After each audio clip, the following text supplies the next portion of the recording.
rings is your guys' thing?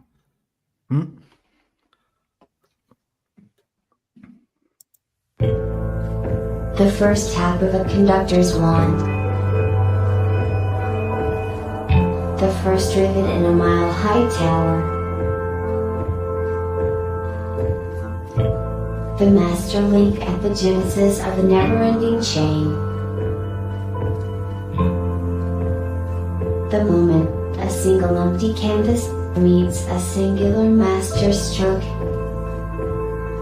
There is no one thing. Because now, there are many. Because soon, there will be more. Because one is ever the beginning. Like the first link in an infinite chain, or the first rivet in the tallest skyscraper. The master stroke is found in the masterpiece. What will you begin?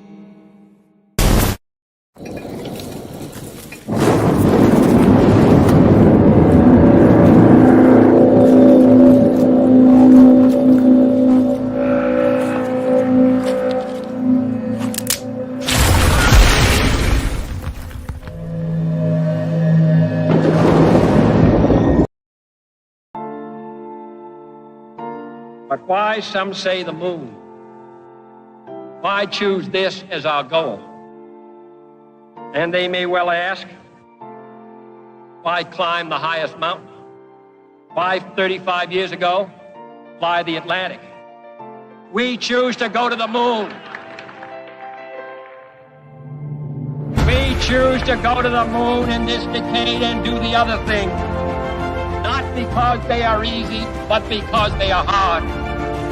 Because that goal will serve to organize and measure the best of our energies and skills. Because that challenge is one that we're willing to accept, one we are unwilling to postpone, and one we intend to win. We choose to go to the moon.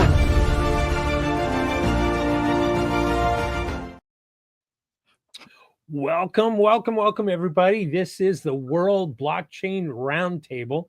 This is episode number 234th episode. It is a weekly podcast, a weekly show. So that's 234 weeks. You do the math on how many years that is. And believe it or not, this is the oldest, longest running DAO podcast in the world. It is ran as a DAO, a decentralized autonomous organization on a blockchain on din.social, where everyone, the audience, participates by selecting and voting on themes for each week's show, and then voting on questions. And voting on those questions, those turns into lot or their ownership tokens, which you can then vote on the next week's show and questions and what have you. So, having said all that, I want to welcome our guests. Next to me from the Legacy Right is Zach. Appreciate you, Zach, for being here. Underneath Zach is Andrew Joseph, also with the Legacy Right. And to his right, just below me, is Greg from Rivet. And I am, aka William. And I am the, I guess, the elected emperor of the Din DAO. And guess we got another. We have another guest panelist coming in. It's Sean. Hot off the presses. There he is, Sean. Satoshi Sean. Welcome, Sean. Just in time. Hey. We're just introducing everybody. Welcome. So, Joe, unfortunately, I just like to say that that's the greatest entrance ever. It's just John just popping up out of nowhere. It's perfect. I do that every week. Every week I'll say that. Yeah. He just pops in. Yeah. Anyway, again, good morning, everybody. And like I said, this is a DAO show, a DAO podcast every Thursday morning. And let's go over a couple of quick items of business before we jump into this week's topic, which is privacy dead? Dun dun dun. All right. So last week's show was, again, based on a Dow vote, a Dow as a White House cabinet position. If you haven't watched that, I really encourage you to go back and watch last week's show after this one's over. And it's really brings up an interesting conversation about what if there was a cabinet position created within the White House that was a Dow-run cabinet position, or what if cabinet positions, were actually controlled and operated as a Dow?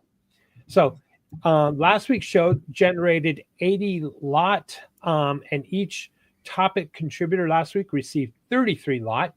And last week's theme was nominated by I Am for I Am, and I received 33 lot, raking in the tokens there. And these tokens provide perpetual passive income on din.social, free edits, and governance votes. So, but this week's topic, again, is privacy dead? But we have one more item to discuss here, and that is next month's theme suggestions. So if you got a great idea about blockchain and themes, or you want something that you want the panelists to talk about, I don't know, maybe Christmas related, year-end related, like what was the best blockchain of the year, what was the bad blockchain of the year, or what's going to happen in 2026, is AI going to, or quantum computing going to break the Bitcoin code, and you want to discuss that and have a panel of experts weigh in on your question or your theme, this is the place to do it. So or if you just want to like learn something that you think one of us or any of us can teach you, we're happy to all talk about a topic that we know about. Great point. Thanks, Greg. Yeah, absolutely. And I can testify that if we do not have the answer, we'll make one up. All right. Yeah. So, wrong answers only, right? AI there. So again, next for December theme suggestions, we need you to get those in, and please make sure that they're 75 characters or less. The reason for that, because it fits well in the YouTube, description. Description. Thank you. And to do that, to make those suggestions, go to din.social and post them in the World Blockchain Roundtable layer, WBRT, and you just hit this reply button right here. And so far, there are no themes for the month of December yet. So hurry up and get those in. I think you got till, Tuesday, November 18th, 9 a.m. Eastern Standard Time, 1 p.m. UTC. All right. So there it is. That is the items that I want to bring up for today's show, or I should say, let me close this out so we can, bear with me. I couldn't get the other share screen to work.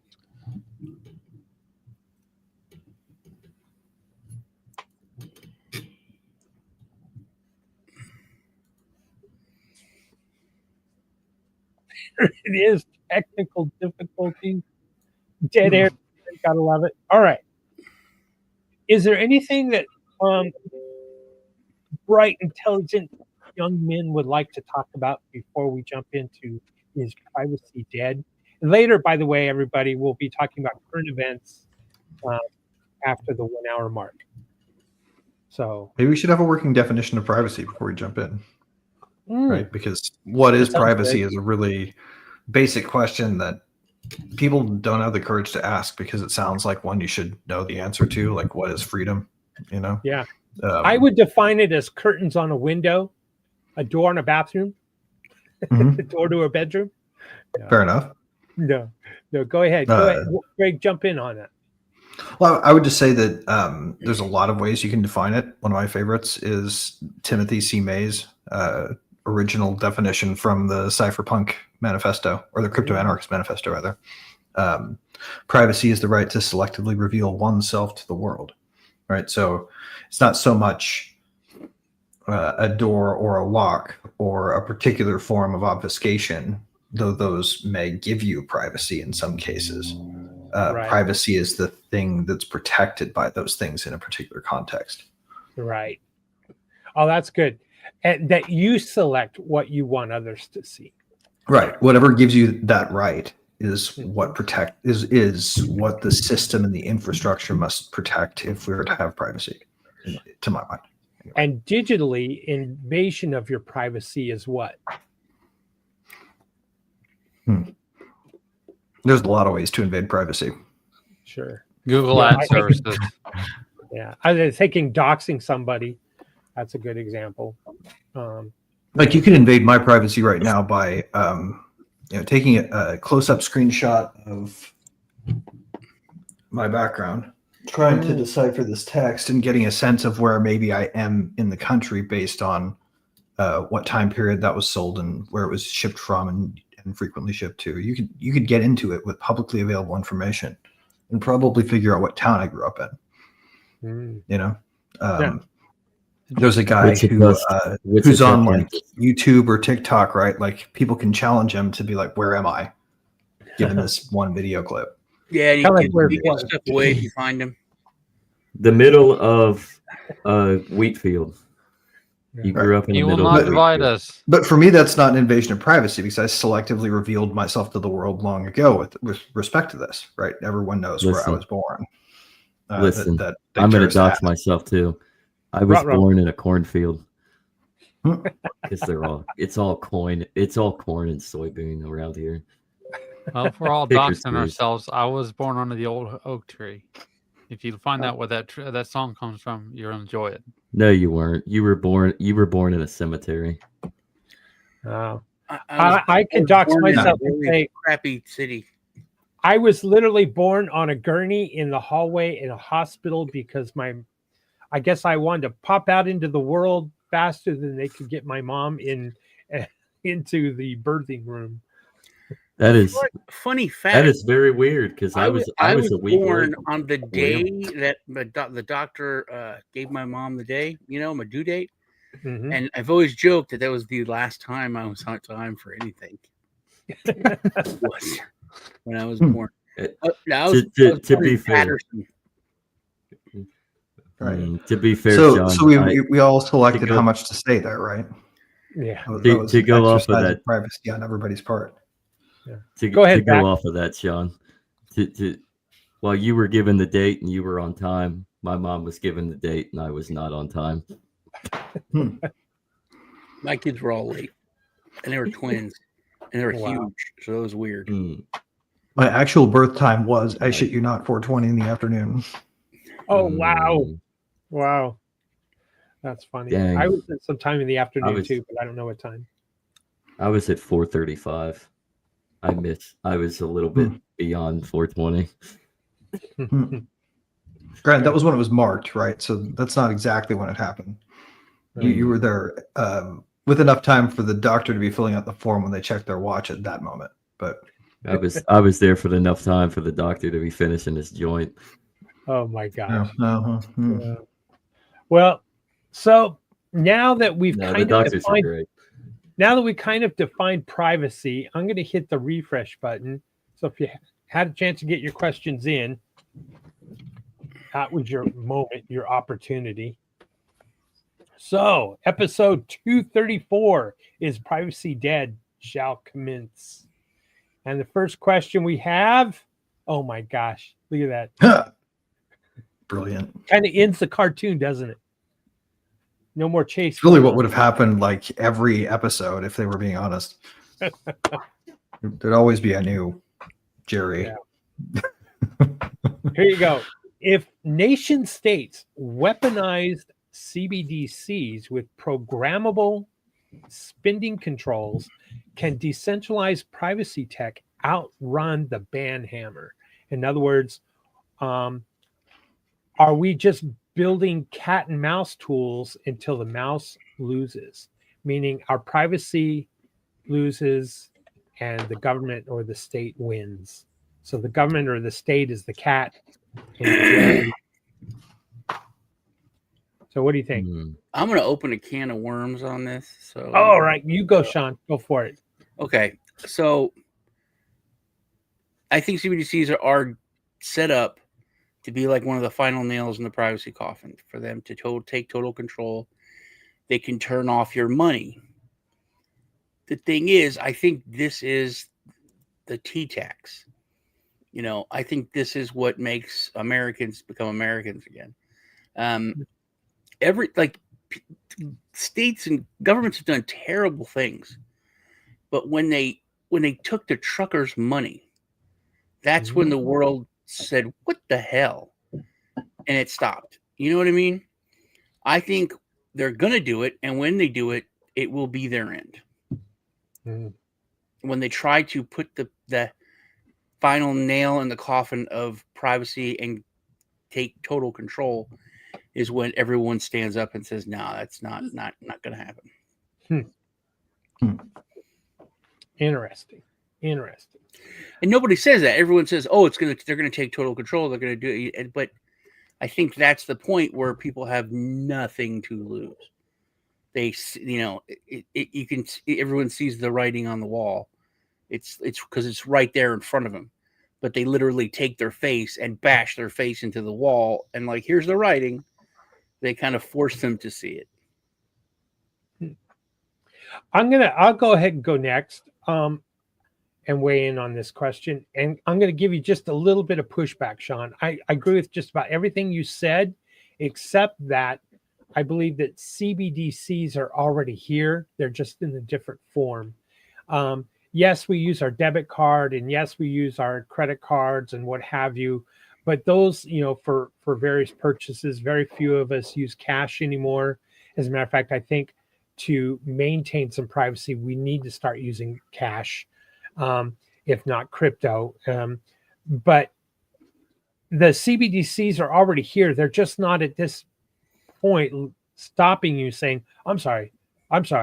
I am Fram. You've already maximized your purchase of beef for the month of, November, and you can no longer purchase, beef at the checkout. That's where that knob or hasn't been turned on yet, or switch hasn't been flipped on yet. I agree with you 100%. I was going to say that it's technically already here because of that.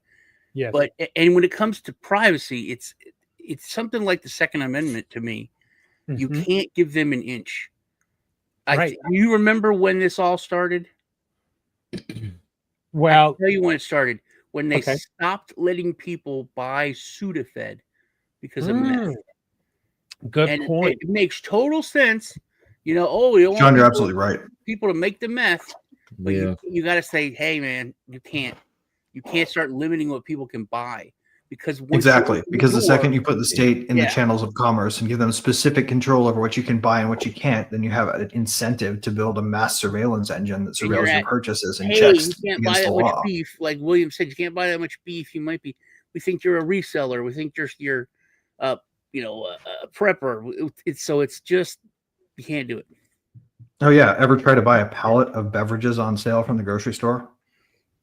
Oh.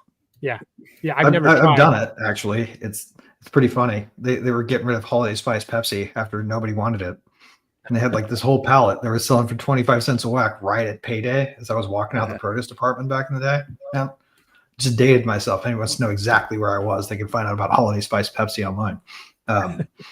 But point being, like, people look at you really funny as you truckload grocery cart after grocery cart out to your car, and it starts to like load down the suspension. Like it is purchase of large quantities of things like furniture levels of soda boxes, for example. Like, what did you do with all of it? Well, we started off using it as a mixer, but everybody got sick of it. So after a while, we started using them for entertainment. Some competitions involved whoever lost the drinking game had to take a shower in the still, like, literally. It was college. Let's put it that way. Oh yeah. Oh, that's hilarious. That's good. Yeah, But we did fill the bathtub with it though at one point just to see. Oh my gosh.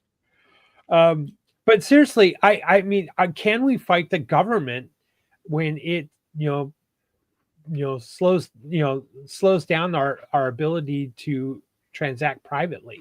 Can we slow the government when it says no, you can't use whatever Signal or whatever privacy communication device or app, or you can no longer say this online or that online. You become censored. You become jailed, like in the UK. So are we going? Or you'll get kicked out of your bank account if you order one of these and its flavor isn't tobacco.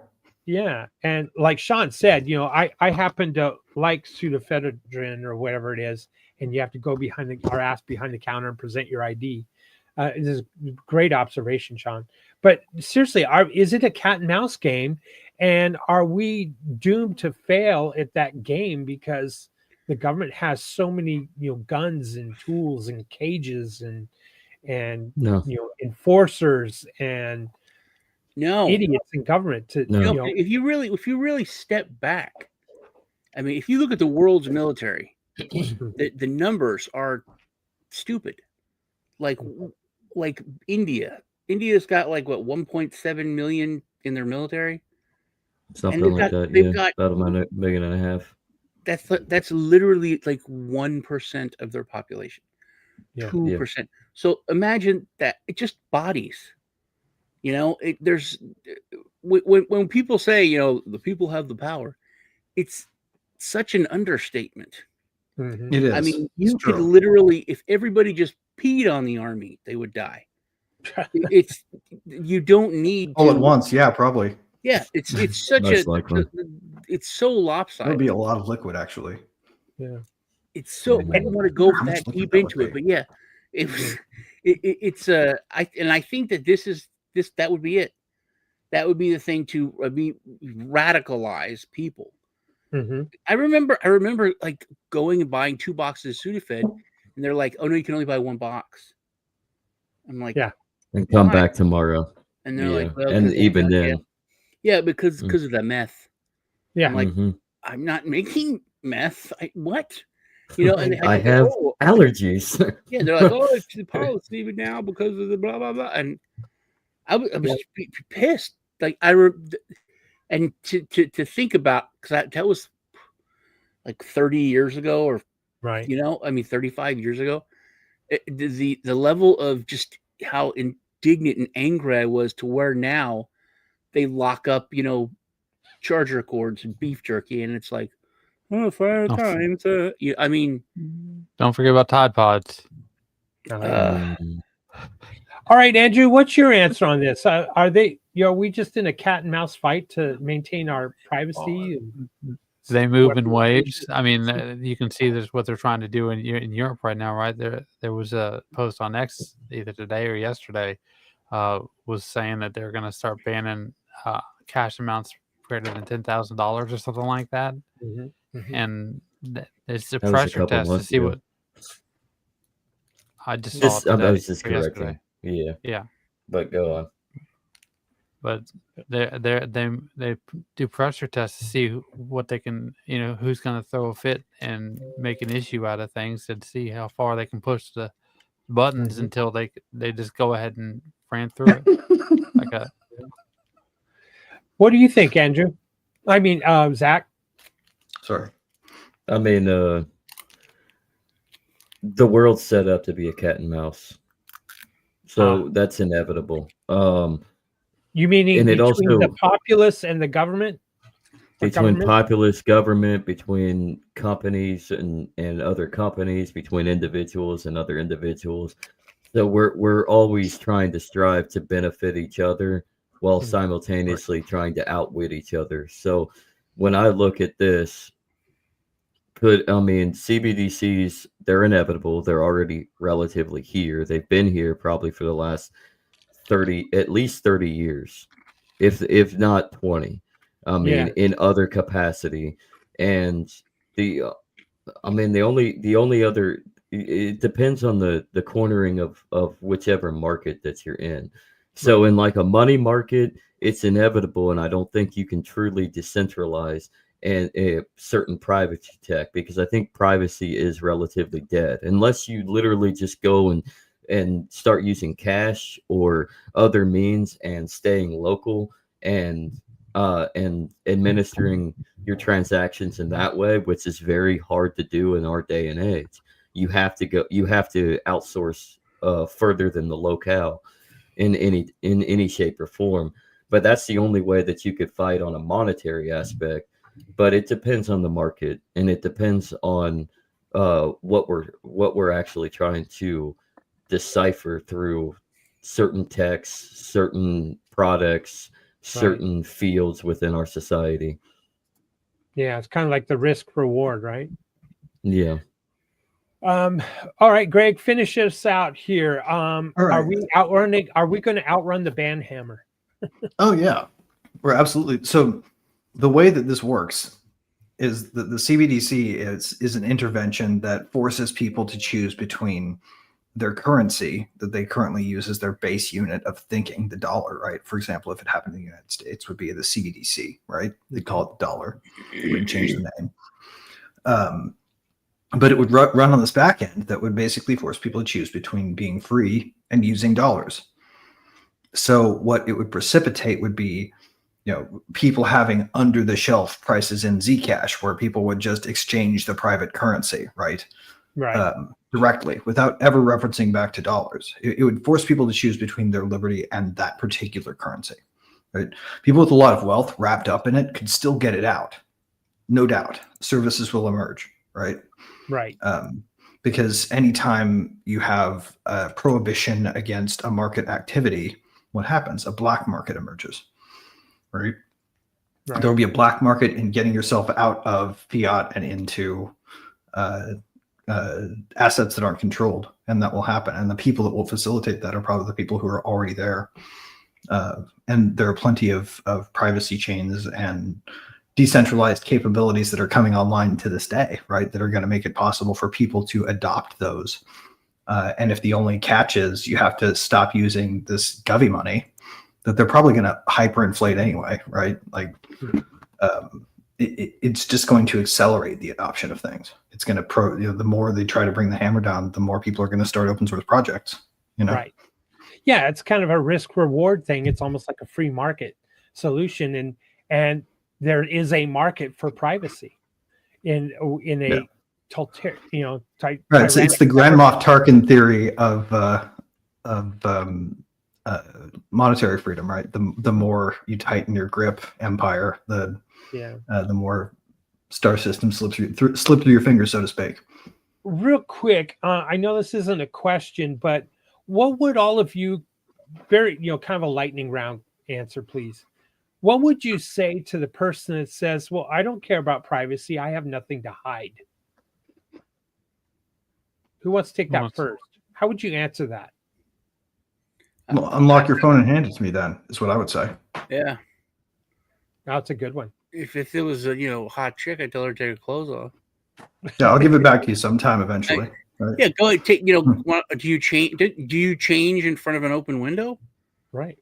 No, there's certain. But that's different, Sean. That's different, Sean. I'm talking about online. Don't mind me. I'm just texting myself screenshots of your browser history. Yeah. I mean, I got not particularly online, but I mean, I guess you can stomach having using a public toothbrush. Dude, how about this? Would you let somebody use your chatbot instance, just open-ended? Like the one that has your memory associated with it, like all the saved stuff? Yeah, good question. No, like that's getting inside somebody's head and inside their private chatbot instance is pretty private, isn't it? When you think about it. Yeah. All right, moving on to the next question. I think we only have 3 today. Look at that. Look at all those cameras on that street.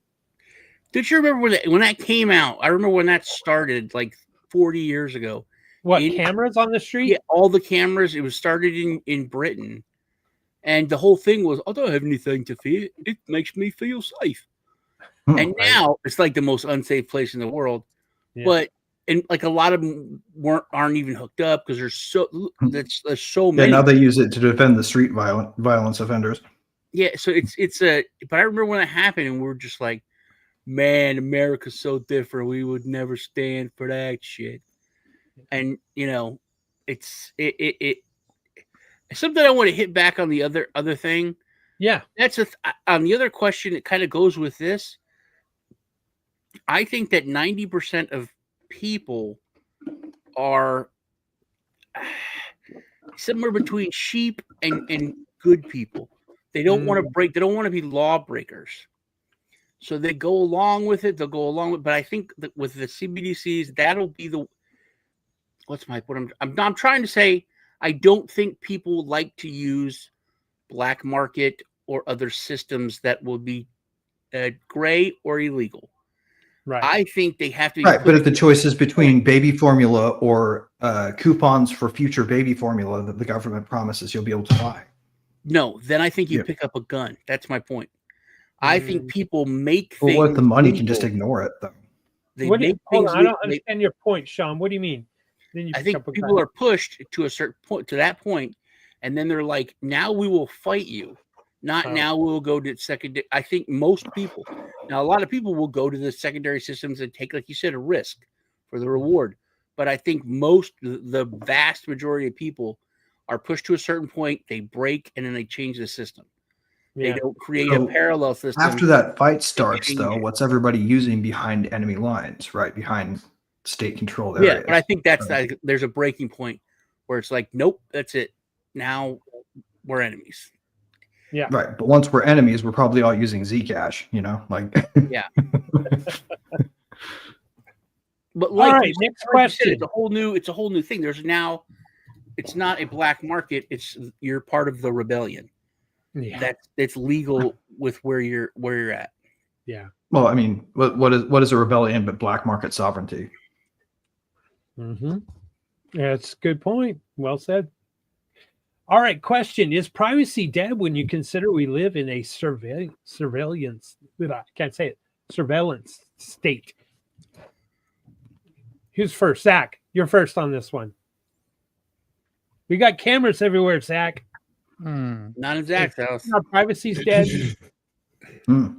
Privacy's always been dead ever since, as long as technology continues to advance. I mean, everybody has. I'm off camera, but because I'm sitting there in a series of texts. But everybody has this in their pocket now.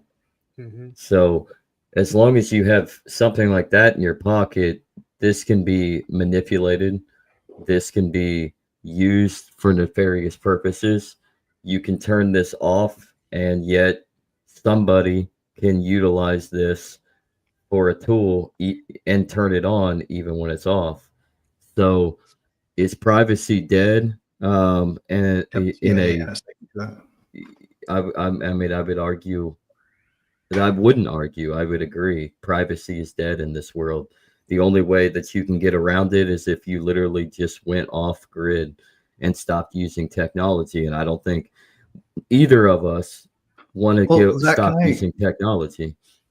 Can I push a little bit on you and see your response?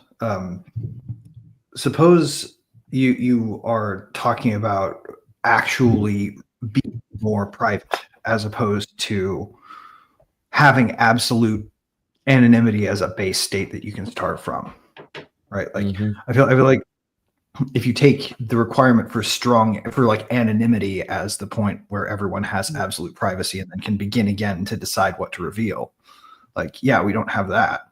That's dead. But what about the thing where tomorrow you start using Signal instead of your old AIM account still or whatever? I mean, or like Signal's. You take yourself off of Facebook and switch to something else or whatever. Yeah, I mean, there's always going to be alternatives until that alternative ends up no longer being truly of a private, anonymous means. So, like, Signal is not. It doesn't have any I can't speak today, but Signal doesn't have any privacy as it was once presented as. But there are also, same with Telegram. So if you're talking about communications, something like that with the tech, you're going to see as they partition one aspect, something else is going to come about. Say like there's an app called Sessions, which is completely encrypted. But what happens when they end up grabbing a hold of that? What if that ends up capitulating? Well, that one's based on a decentralized network and Tor push protocol, like a new kind of Tor messaging. So like it's really hard. Like that one might not be breakable. Telegram's a good example though, because it was really sold as totally encrypted, and it was a step in that direction, and it worked until it got noticed, until it got big, and then everyone was like, "Oh, you can't have that." Yeah, then government stepped in and said, "We demand a backdoor." Yeah, like you can have that as long as you're, right. But like there are, I don't give a shit about privacy woohoo options, like putting all your private communications into TikTok messaging or something, right? Right. Like, where you just don't give a crap. So you just put your stuff out there, right? Like there's a big difference between like moving all your private messages to your public Twitter feed and selectively using things that have more privacy capabilities than less privacy capabilities, right? Like to say that it's dead is to suggest that there's no point in doing any of that. Another point to mention here is surveillance isn't just with cameras, of course. It's like Zach was talking about, it's on our phone. It's, what we buy, what we purchase. It's satellites. Consuming. What's that? Satellites, exactly. I mean, there could be someone looking through your window from space right now. Yeah, our surveillance is someone's looking through your house. Yeah, the Roomba, the Alexa, the Google, whatever. You got all kinds of methods of surveillance, and then that data becomes, it's a mineable data. We talk about Bitcoin mining. Well, you can mine people, by their surveillance and then sell it on the market. So there's all kinds of customize a chat bot to their entire corpus of anything they've ever said and ask it questions about you. So I mean, you can pretty much, the only way to escape it is to move on to an Amish farm, no electronics. You're still on the planet, and the way to escape it is a lot easier than people think. Go to Mars. Go to Europa. No. Yeah, I'm bullish on Europa before Mars. I'm with you, Zach. Me too. I like Europa. Yeah. Come on, Andrew. I haven't heard anything. I mean, are you just surveilling this conversation and taking? Well, I was Andrew's a Fed. I was waiting Andrew's for my Fed. For it, man. You're a Fed. Really, stop being quiet, Fed. Privacy is defined by the person's sphere. So, like, you can see in some countries they could give a shit less what you do, like I've said before, and like Mexico, and in other countries like the United States or historically the USSR, they go through everything with the stethoscope, and they got a flashlight up your ass, and why not answer my question, and you're basically up a creek without a paddle to be just left alone. So it's really depend on the culture and an environment that you're in. Right. I would like to say now Go for it. Andrew has just declared privacy dead. Who has? Andrew. He just declared privacy dead because he literally just said privacy is given to you by a government. You can have privacy in Mexico because their government lets you have it. But in the U.S., they have a No, he didn't say that. He did. So what you can claw back, what you can claw back from them is different depending on how much they give a damn. He did. Yeah, but it's basically if it's based on how much they give a damn, which is what I was going to say, then it's given to you by them. They can give it, they can take it away, just That's like not your spice, brother. I don't think Andrew believes that, but go ahead. Fight back, Andrew. I don't want to put words in your mouth. I want to say this: privacy is dead because just like Telegram, you only have it as long as you are not important. Every movie, everything, if Joe was here, he'd tell you, if they want to follow you, if they want to know everything, they can, because of what's at their disposal. Yeah. And so basically, as long as you're under the radar and they don't care about you, then you can have certain amounts of privacy. Yeah. But no matter what you do, Greg, honestly, no matter what you do, if the entire force of a state wants to look into your right. No, I know that. I just don't consider that to be an aspect of privacy as I talk about it, dude. Like, yeah, talk about privacy. Is it dead? Is it dead? I think it is dead. It's not because you can still meaningfully get it. How do you say on one hand that there's nothing you can do? Nothing. There's nothing you can do to stop an adversary with infinite resources given enough time from breaking your security. This is Therefore, true. It's dead. Right? Therefore, but that's also true of every government system, and they still encrypt their stuff. Yes, so it's dead. Like, no. The point that I'm making is this. Privacy is not something that you have or don't have. It is not an on-off switch. It is a war of attrition against all attackers. And if you want to have more privacy, then you can claim it by making yourself a more expensive target. And that is the only way on Earth anyone has ever had privacy is to make themselves a more expensive target. I'll end it. Fine. Can you limit? Do you have the power to limit how the world sees you? Like you gave that example. No, you don't anymore. Yes, privacy is dead. Well, I can't really answer that question honestly, can I? Is privacy dead? If I say is privacy dead according to your definition that you gave? Privacy is not dead, according to my definition. Can you can limit it? You just said that if infinite resource government, you can make yourself a far less likely target by making yourself a more expensive target by making yourself more. Yeah, but you still die. It's still they still break. You're conflating privacy and security, Sean. No, it's both. I am saying both, but they can know everything about you, everything that you do. That's private. They can know most things, but they can't know all the things. And they can have a situation on their hands where 90% of the people that they want to hit with their mass system, which is a requirement, like they got to scale a thing up so it's mass surveillance. If they want to target me specifically, then we're going back to the 50s, right? Like that's specific warrants, specific shit. They can get my stuff. They can know more than you know. But if you're talking about mass surveillance, if we're talking about a mass surveillance engine that has pre-crime baked into it, then all you have to do is be more expensive than the 80/20, and the software engineers will not get the edge cases by the time you've aged out of life. Right? Like, you can't use the words infinite resources and more expensive. If they have you can. In fact, in computer science experiments related to security, you do. You talk about a persistent advanced adversary. You rate the adversary according to what its capabilities are. Or in a hypothetical, infinitely capable adversary, you lose every time.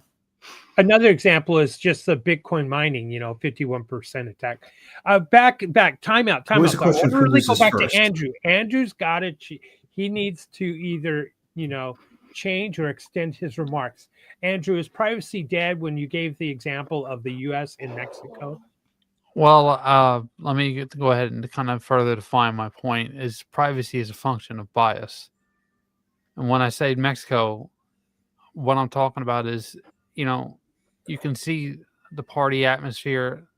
They have an environment there where they really could give two shits about the people around them because they're kind of immature, right?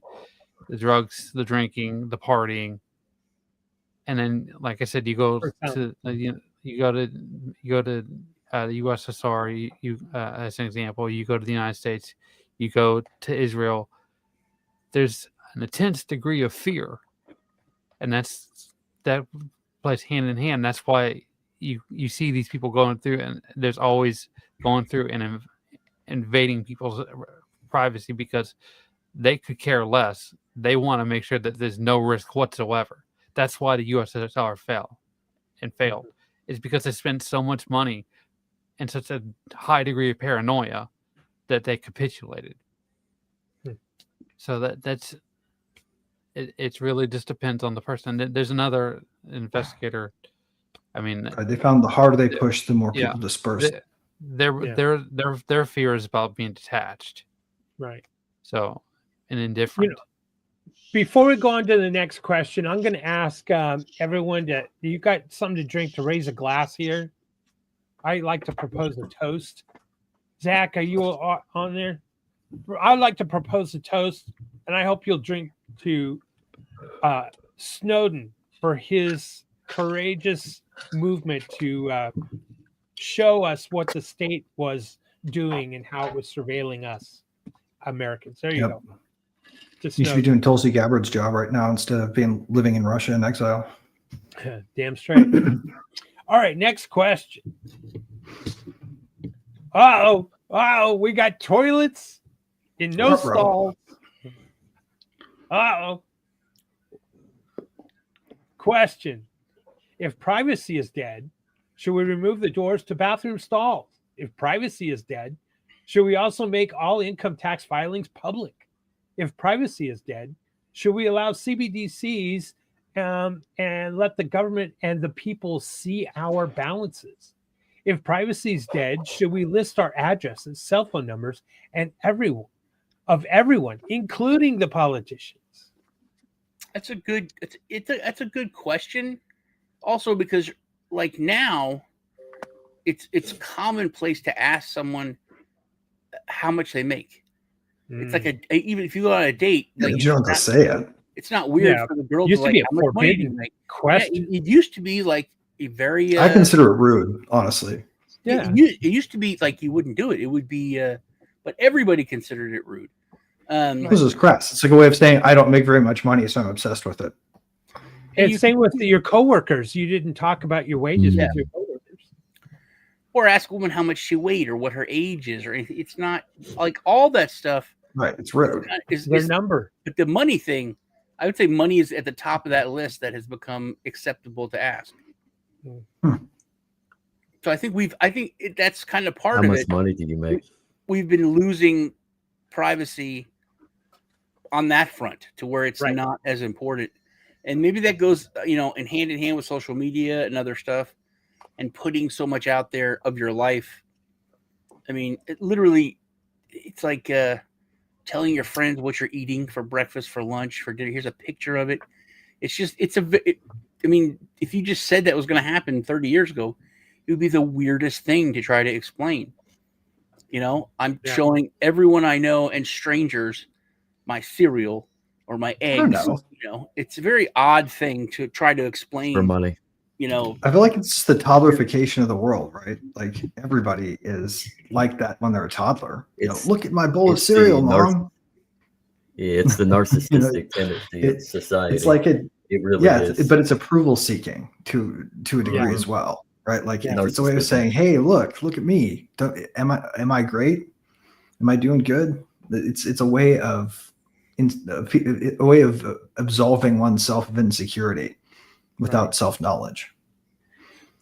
I'm going to mention that it kind of goes back to my question I said earlier. When somebody pushes back and says, "Well, I have nothing to hide," and this is just simple examples of where we still believe that we should have privacy. It's why we have, either blinds or curtains on our windows. It's why we have doors to bathrooms, and it's why we don't want our I can get I have nothing to hide sounds like a suspicious thing to say to me. But we don't want our income made public. I don't want my neighbors. I can get to the Gospels on this. Also, when people bring this up and people bring up the bathroom stalls thing, it once again it's going back to the money question. For that matter. So when I was in high school, the boys' bathroom stalls didn't have doors, not in about 2/3 of the school.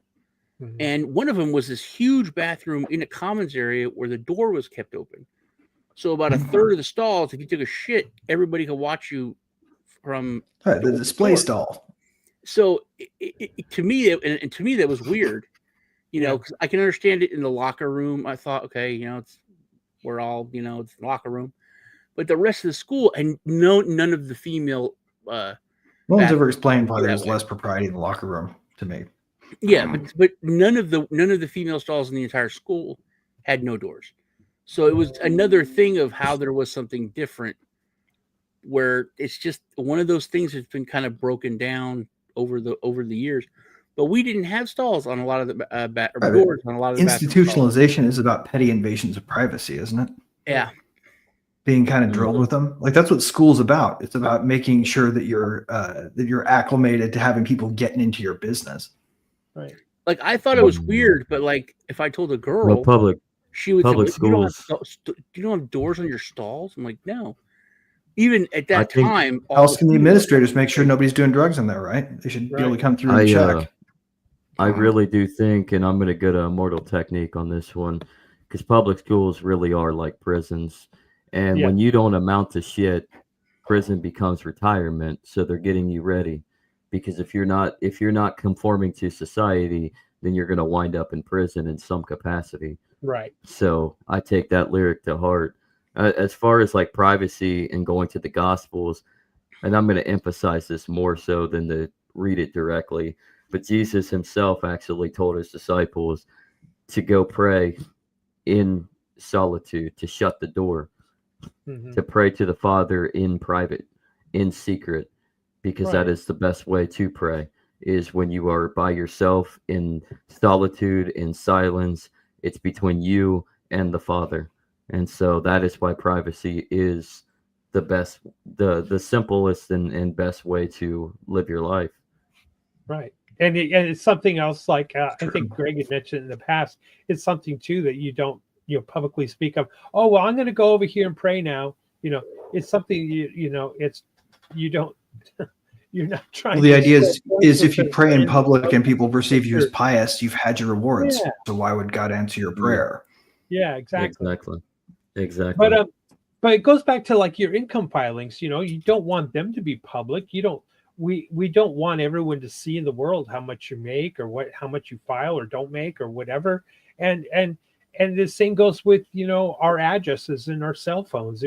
Our phones would blow up with spam calls or goodness, whatever else would happen. I get a spam call once a day. We have gates or walls or windows or doors or some privacy it's an aspect of human dignity, isn't it? Yes, as well. Yes. Mm-hmm. Yes. It's sort of it goes right hand in hand with self-ownership to me. Yes.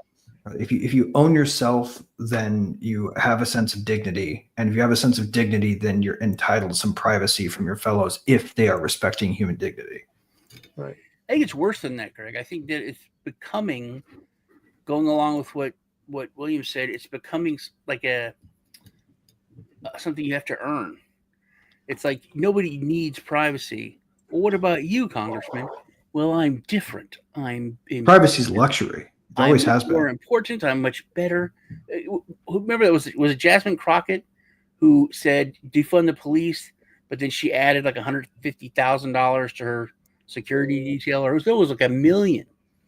Like a million. Anybody willing to let a camera crew follow them into the bathroom every day for a year can totally have a reality show. She actually said, I'm more important because of the work that I'm doing. So I need that $1.7 million for my extra security. Yeah. But you don't. I mean, it was unbelievable, but it happened. It was real. Right. But it's just human caprice, right? This is like what I want becomes what someone in a position of power believes everybody should have. Right.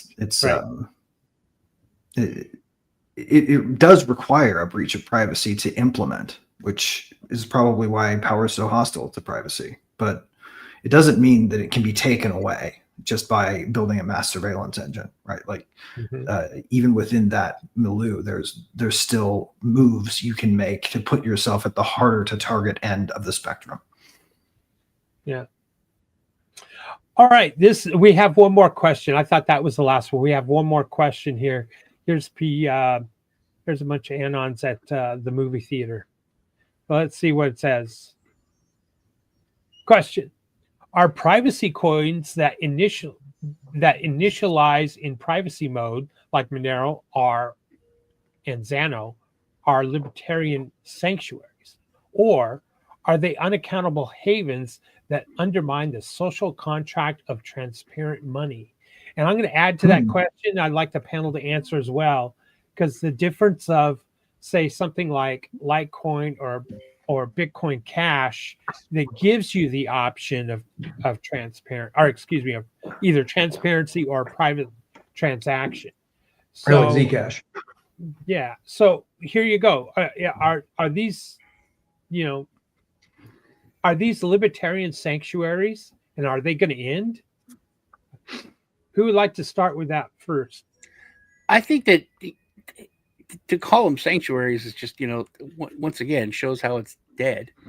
But right now, if I go and want to buy something on Craigslist, I can meet the guy and I can buy a car. And it's like, here's $15,000. I can put it in an envelope.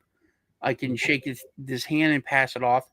Or I can meet him in a crowded area and tell him, hey, I'm buying this car, 15 grand. Here's all the money. Yeah, look at me. I'm giving this guy, I'm buying it. You choose the privacy. I think that they're very, very important. I think that it's but we have cash. That's the thing. We have cash. This is just a new thing that is there to help in the upcoming fight. That's what the fight that is for privacy. But cash doesn't work online in a transaction online. So yeah. And we can't see the digital space to. That's why I say it's like the next iteration to kind of help what's coming, to help fight what's coming. But most people who don't, even people that know crypto exists or Bitcoin exists, they don't know about crypto. They don't understand that you can transact digitally, right, and have privacy. So that's just a crazy thing to think of. Think of the opposite side. We want our politicians. We want to know where they're getting their money from for their campaigns. We want to know who's influencing them. So we don't want privacy transactions happening there. We want that public and transparent. On the flip side, luckily for that, we have open secrets. So we get a little inkling of what's going to politicians, but it's not the full story. Yeah, we do need the full story. So the blockchain work. Good point, Zach. Good point. But on the other side, they turn that back on us and say, well, our transactions are public. Everyone's transactions should be public. You shouldn't be allowed to make a transaction with one of these privacy coins and in the black market. The black market shouldn't exist. It's illegal. So says you, but so says physics, right? The math still works. So sorry, we can use it. The word public is literally in your job title of public servant. Public servant. Right? Yeah. Andrew, what's your thought? Or as Publix employee when you work at Publix. Oh. Well, when the dollar decays, people look for an alternative, right? Right. And they say, "Oh, well, they just run all this stuff up in the air about this Bitcoin stuff. Why is this so? Why did this make it big?" And then they say, "Okay, well, maybe I'll look into this a little bit." And then it's like a pipeline, right? Right. You get from barely paying attention to, oh my God, I had to have as much privacy as possible. They overdo it. Everyone overdoes it when they first get exposed to something that they're really interested in, and they go down all the rabbit holes as much as they can. So I think about it this way: a libertarian sanctuary, yeah, until the normies get involved, and the libertarians move on to something else. Maybe so. True. Greg, it's transparent money a social contract? I don't think I've ever signed anything myself. So we can write off the idea that there's a contract of any kind, right? Because a contract that you are not even given the option of getting into by choice, not even saying that you have to have anything written, right? Let's say you have an implied contract, right?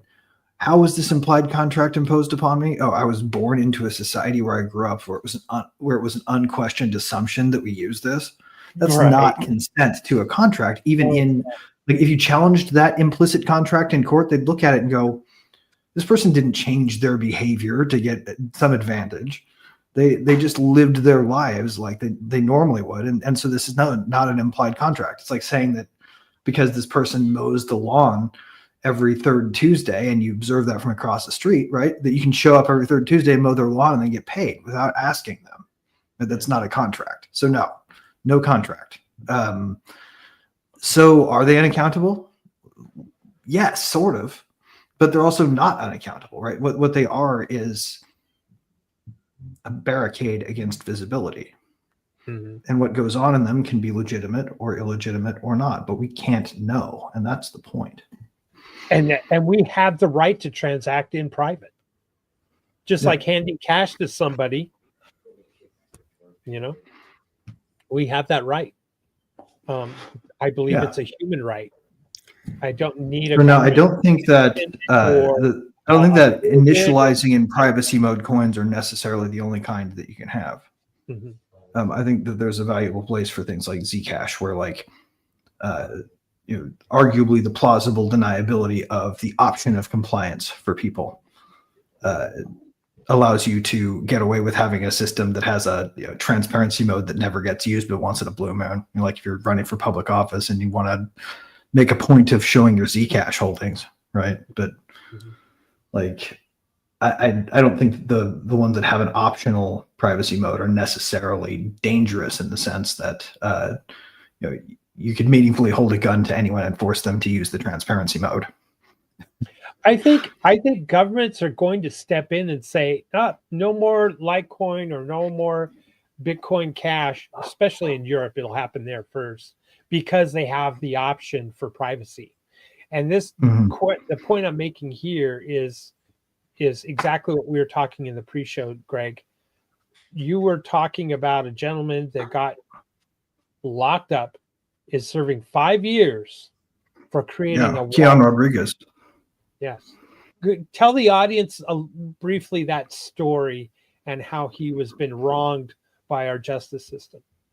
Keon Rodriguez is a security researcher and software engineer who contributed to the code that built the product called Samurai Wallet. And Samurai Wallet was neat because it had this baked-in ability to mixer, right? Like, so you would send and it would just clean your stuff, right? Like, it was a fantastic tool, right? Just this beautiful piece of engineering, and it got popular with a lot of people enough that they could come up with some bogus attribution to probably a CIA cutout that we know as a Korean hacker group or something, and likely pin some bullshit on that tool, and then blame the guy who worked on the code for writing the tool as if he were participating in some criminal act. Right. And he was, that would be like going after like a tool maker, like who's the world's largest hammer maker? Yeah, I don't know. Stanley Hammers. I don't know. Yeah, it's Stanley. Let's sue them for every murder that happens with one of their hammers. Right. Yeah. Right? It's or actually jail them as accomplices to the murder. He was wrong. That's sort of what them. Who do you jail? It's a lot easier. You don't jail. You don't jail tool makers. But that's the thing. Who made the tools? Is it the designer? Is it the company? Or is it the thousands of people that actually make the hammer? Right. And in an open source world, individual contributors are identifiable on GitHub. So as whoever's Git accounts were sadly associated with the commits. Yeah. Sadly, his case, in my opinion, could be extended as a precedence against a gun manufacturer or an ammunition. Yeah, I was saying that they try to do that, but that's the argument. If you do it for the gun manufacturer, what about, because more people do die of hammers. Yeah. What about the auto, the automobile. So it's but that should have been the argument for the Samurai Wallet, but Well, it just shows Well, that I mean, the audience yeah, was, is it the the audience, I same? mean, the jury was it- stacked against him. Yeah, It was it's an unfair getaway court. driver There is versus no car law. manufacturer thinking. Yeah, it's an unfair court. There is no law. Well, I mean, and let's not forget, right, that the place where all these cases are happening is the Southern District of New York, right? Bingo. Thank Which you know who's in charge of that right now, right? Is it? It's not Comey's daughter. She's No, it's just Jay Clayton. Oh God. Oh geez. Yeah, no, I'm not kidding. Sick. You can't That's write this. sick. It's surreality. It's freaking nuts. Yeah. Zach, you didn't weigh in on this conversation. What do you think about, privacy coins and transparent money, and are they unaccountable havens? Zach? Are privacy coins unaccountable havens? Defined accountability. Who are we being accountable to? Well, the government wants you to be held accountable for what you're spending on. I mean, in the realm I'm of buying beef, and I've extended Just my, like when you swear in Yeah. Demolition Man. I mean, as far as the government is concerned, you can take away their version of accountability, which is just invasion, by utilizing privacy tools and privacy coins and transactions. But at the same time, we still have to be accountable in our own realm. So, like, how do we take the? I'm going to answer this with another question. Then, how do we take that scheme and apply it to accountability between all of us to each other, while simultaneously removing the invasion of other sources that want to control? Right. Well, what good, I guess, then is economic intervention if we can't have mass surveillance? Right. Are the two hand in hand for a reason? Maybe the thing we really need to be challenging is the premise that you can intervene by deputizing third parties. Maybe. Well, don't we already do that by deputizing third parties? Say with right. What I'm saying is maybe consumer that practice background itself is the thing that's toxic to privacy. And if we pulled that back rather than tried to get privacy protections while still doing that, we'd have better luck. So, like, say you're looking for a job and that job wants to run a background. Perhaps maybe they use some sort of blockchain sourced consumer report rather than centralized into third-party corporate entities that really maybe they go like the new privacy. old-fashioned way and have an AI scrape what you've actually said in public and get a sense of who you are, right? Like forget looking at your metadata and look at your content and see if you're the sort of person that people trust. Yeah. But how do we get around those that don't? How do I put this? How would they get around doing that? Using AI to scrape that when not everybody publicly puts themselves out there. Like, they're publicly online, but their name isn't there. Like, wouldn't they? Well, let's say instead of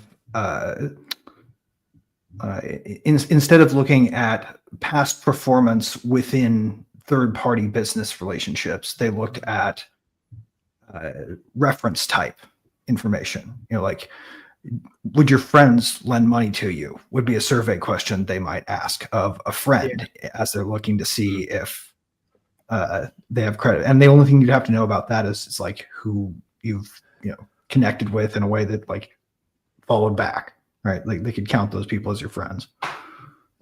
You could have an online based reputation take the place of any kind of identity if we wanted to, where an anon could have a reputation that was so good that any lender on earth would lend them money because they're so present, public, and accountable to themselves in the sense that they don't say stuff that they don't do. That's fair, but what do we do to stop discriminatory practices. Say, if you're a lot of these companies anymore are very secularized within our society, right? And a lot of times they discriminate people based on their belief systems. It doesn't matter what your belief system is, but so how do we stop that? Well, I think we stop it by not setting up systems that try to stop it structurally. Because if we set those systems up, then we make barriers to entry for competitors that could come in that would, recognize the fact that there's an exploitable vector of talent that this company's missing out on because it's ideologically aligned. Go pick up a bunch of gifted people and eat the industry alive. That's where I was going to go. I was going to say that you build the parallel network, you build a parallel, the competitive. Let them have their exclusions and just go build your own. Or go find somebody. You vocalize, I don't buy from XYZ company because of these reasons, or I don't want to support their behavior or their funding in these politicians or whatever the case is. I instead choose to buy from ABC company because ABC company aligns with my values or whatever. But what do we do? I'm going to push back on that with another question. What do we do when laws are put in place to force you to bake the fucking cake? See, this is the sort of thing that shouldn't really be enforceable. Like, this is what I was talking about. Like, if we eradicated the market intervention rather than the need for privacy. Yeah. Rather than bolting on a privacy tool after we build the market intervention to make the market intervention less unpalatable. Zach, your question is you're talking about making us bake the fucking cake is exactly the point of there is no law. There is no justice because there is no law. And so you are forced to bake the cake. And it goes along with what Andrew said, because you're more apt to have to bake the cake in certain states than you would be in other states within the same country. Right. I still think that well, this is probably we're gonna jump into current events here in a second, but the answer to what Zach's talking about and the strong need for privacy coins and to be able to track in private or have the option to transact in private, example Bitcoin or Bitcoin Cash or Litecoin as an example, is the reason for just that. You want to be able to encourage alternative markets, alternative companies that align with your system, your values, your beliefs, maybe your religious beliefs. And I think that's how you cultivate that market, is especially like if it's religious, like, hey, I'm willing to spend an extra $1 or $2 over here because they align with me on a religious perspective rather than over here. And I think that's how, because there is no law, there is, the courts are rigged. The courts are rigged for the elites, the powerful, or if you can buy your way out, if you've committed a crime. The example of that New York circuit, run by Clinton, those are really prime examples of there is no the law. plaintiff's bar is kind of taking control of the court, haven't they? Yeah. So I think there is law, but there's not law in the standard of what the state presents, because that law is fake. Right. I mean, I can say there's the law of economics, and the law of economics ultimately wins. MMT is not going to survive. The law of economics, it doesn't have a timetable. It's just it doesn't work. Right. Physics, right? Physics, math. It doesn't math. You can't. Yeah, like you can't print money and measure it by the robbery of other people. It just doesn't work, MMT. And you can't legislate reality either. Right. Like you can ignore reality with your legislation, but you can't ignore forever the consequences of ignoring reality with your legislation.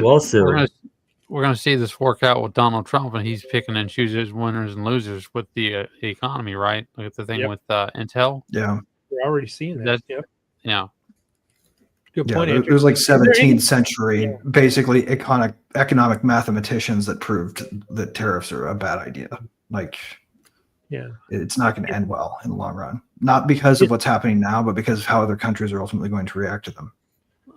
Is there anything else anyone would like to add to this conversation That's a about? good thing we could jump into current events with the terrorist thing. That's what I was getting ready to say. Is there anything else that anyone want to add to the privacy is dead, or shall we move on to current events? I mean, the only thing that I can add is you said we can't legislate reality, Greg. I would extend that and say, because this is reality, I would extend that and say that we can't legislate morality, because what is morality? There is an objective truth, but we're all individuals striving for an objective truth that we don't necessarily know. So that's where the ethical fabric comes to, whereas everybody is in a relative sense of reality, trying to strive for that one objective truth. And so everybody's discombobulated. And so when you start legislating morality, you start dictating upon individual relativist or subjective notions, whereas instead and you get away from the objective truth of what is wrong and what is right, what is just and what is basically disgusting. It's interesting you should say that, because I was been thinking the whole time that morality has been used to justify legislation, and like I remember, I forget who said it, but the guy asked the senator, "What is smut or what is pornography?" And he's like, "I can't put it into words, but I know it when I see it," and that was accepted as that was Justice Black, I think. Well, that was it was like and there's so many things that, like, I was a little kid and it made sense to my little kid brain. Now I didn't know who Pollock was. I thought that the Hustler guy was like a disgusting person that we should kill when I was a little kid, and now I see him as that was a free speech. It was like a real thing. He was the smut peddler, and he was but that was the battlefield, was about free speech. All right, let's move on to current events. Morality for legislation. Yeah. And that's the thing is when it comes to free speech, the free speech, everybody has their basis of expressing, and if you disagree with it, have the freedom to disengage from that disagreeable expression. So if somebody wants to peddle smut, I mean, who am I to tell you to not peddle it? All I have to do is just stay away from it, keep my kids away from it, teach them that that's wrong so that they can stay away from it. But and meanwhile, the other side, if they want to peddle in the smut, then let them. I mean, it's life. I mean, everybody's got their choice. To some people, morality is fluid. To other people, it's fixed, and there's a go-between. Yeah. Yes, and yeah. So I'd actually like to close on this one by sharing a quick video clip. So I think that this is highly relevant. Someone else probably gonna have to play it because I use a. No, I think I got the ability to screen share. Hang on. Good. You guys see it? I do not. William probably. Oh, here we go. Yeah. Oh, I think I know where this is going. Yeah. Okay. How long is this clip? It's a great scene. It's a short one. You got to me. You did this to me. Copyright strike. You cut my hair. No. You tortured me. Fair comment. You tortured me. Why? You said you wanted to live without fear. I wish there'd been an easier way, but there wasn't. Oh my God. I know you may never forgive me, but nor will you ever understand how hard it was for me to do what I did. Every day I saw in myself everything you see in me now. Every day I wanted to end it, but each time you refused to give in. Did you guys just lose audio? Or You're sick. It's perfect. You're evil. I hear it. You could have ended it, Evie. You could have given in, but you didn't. Why? Leave me alone. I hate you. That's it! See, at first, I thought it was hate, too. Hate was all I knew. It built my world, imprisoned me, taught me how to eat, how to drink, how to breathe. I thought I'd die with all the hate in my veins. But then something happened. It happened to me, just as it happened to you. Shut up! I don't want to hear your lies! Your own father said that artists use lies to tell the truth. Yes, I created a lie. But because you believed it, you found something true about yourself. No. What was true in that cell is just as true now. What you felt in there has nothing to do with me. I can't feel anything anymore. Don't run from it, Evie. You've been running all your life.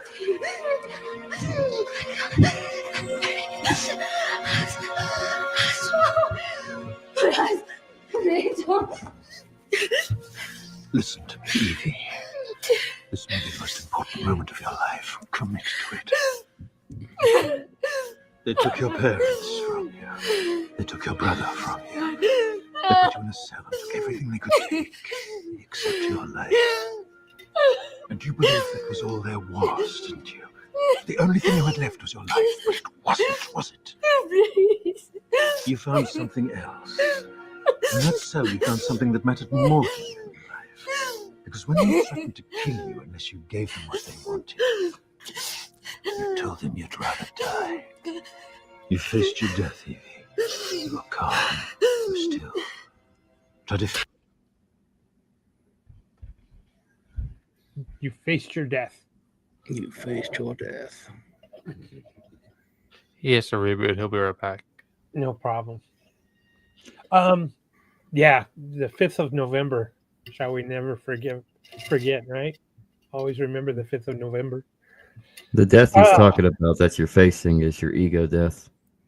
Mm-hmm. Exactly. Oh, let me add him to the stage. There you go, Greg. The point too was that point where he brings out when they ask you if you wanted to, or if you would give them something or you'd be shot, that she'd rather die. That's what she said, right?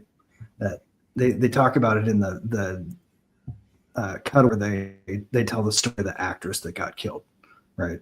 As well, that inch that you don't sacrifice. This is privacy. This is why it's not dead, because that scene makes the point perfectly well, I think.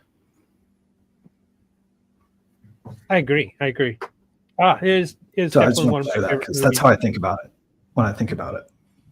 Yeah, And I think it's dead. But I think the people still have the fight for it. But they're fighting for it. But it's already been, conquered. All right. Moving on. Other current events. Obviously, the government shutdown is one. The Venezuela back down, or is it? I think the Canadian thing is the biggest thing there is. Which part of Canada? I just anything Canada. I just like that. I'm moving on. It's already dead. That's Canada is already dead to me. Yeah, that's the thing. That's the biggest thing. Canada said that about us. Mm-hmm. Their prime minister came out and was like, "Hey, U.S. is done. We're done. Yeah, this is, and things are going to get bad. Things are going to get real bad. But this is how it is. We're a country. We're not America's hat. It's been fun for 50, 70, 80, 100 years, but where things are changing, and I think there's a good chance Canada will fall and will become the United States.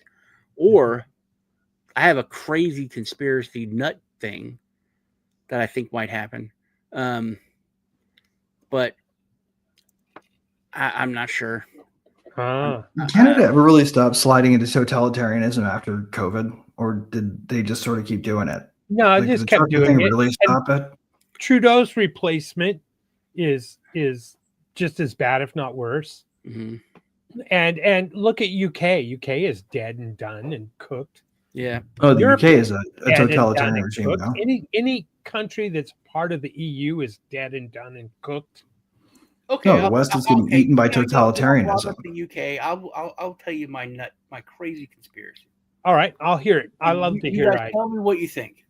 So there's this movement for 2 provinces to become part of the United States. Yes. One definitely 100%, 1000%. Like the people want it. It could happen. Second province, very likely also, but it's not as like signed, sealed, and delivered. If that happens, which I think honestly, there's a good chance that 1 or 2 will become states. That's Even with what that would do to the done. electoral.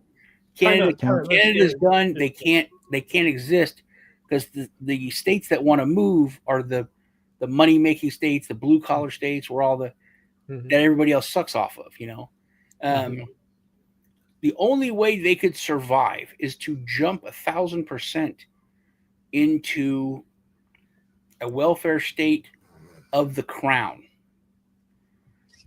If the crown over there takes a bigger role in which that makes more sense of why it's been going to this totalitarian type right way. They don't have that. They can't afford UK to is do also broke, Sean. They've been hints that they're going to the IMF asking for a loan. So Canada going to the UK for money is not going to work because the UK is going to the IMF and we are supporting the IMF. Exactly. It's a shell game. But if that happens and they become like for shadow banking and infinite literally if Canada's gone. If Canada becomes the state of whatever, and then that other half becomes the British colony of Canada again.